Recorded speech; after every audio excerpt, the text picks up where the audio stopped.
I'm concerned about is this notion that you look to the past, notice how much good God has done for you, and then as you turn to the future, it isn't faith in future grace that becomes the energy of your life. It's a payback mentality.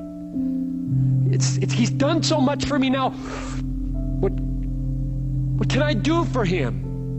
That's what I fear about the gratitude ethic. And I know that the people who have the best way of thinking about gratitude, they don't mean that.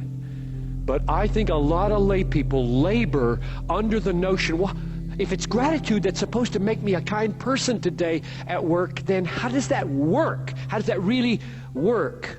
The temptation to say, God has done so much for me, what can I do for him, is very great, but it is very dangerous for these three reasons. I would just like to disabuse you of all use of gratitude in this way.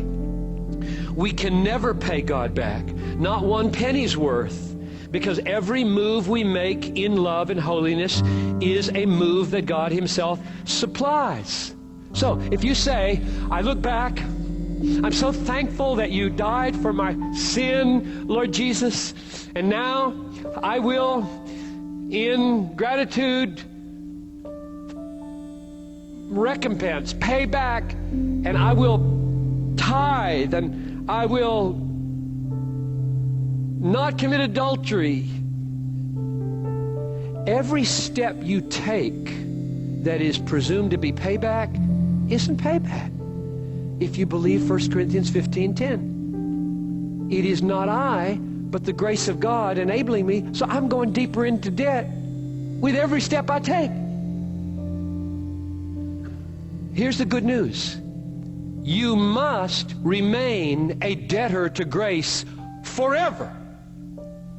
There will be no amortization schedule set up now or in heaven by which you make payments to reimburse God for grace.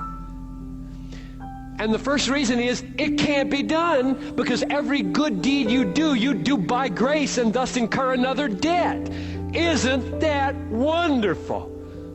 What shall I render to the Lord for all of his benefits to me? Psalm 60, Psalm 112. I forgot the psalm. Somebody know that psalm? 116, I think. Verse 12. Holler out if you know that. What shall I render to the Lord for all of his benefits to me? 116:12. Thank you very much. What's the answer? What shall I render to the Lord for all of his benefits to me? Answer: I will lift up the cup of salvation and call on the name of the Lord. Just doesn't get any better. It's like, okay, you've filled my cup 1,000 times. What can I do to make some kind of appropriate response? Answer: I'll lift up my cup and call on the name of the Lord. Now, you can take that in two ways. One, it's a toast. I don't think so.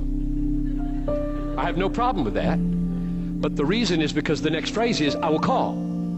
It's not like I will toast you. I will say, to God. But rather, you filled it 1,000,000 times. I want to show that you've not run out at all. Here's another opportunity. And he calls upon the Lord. You want to make God's day? Hold up an empty cup.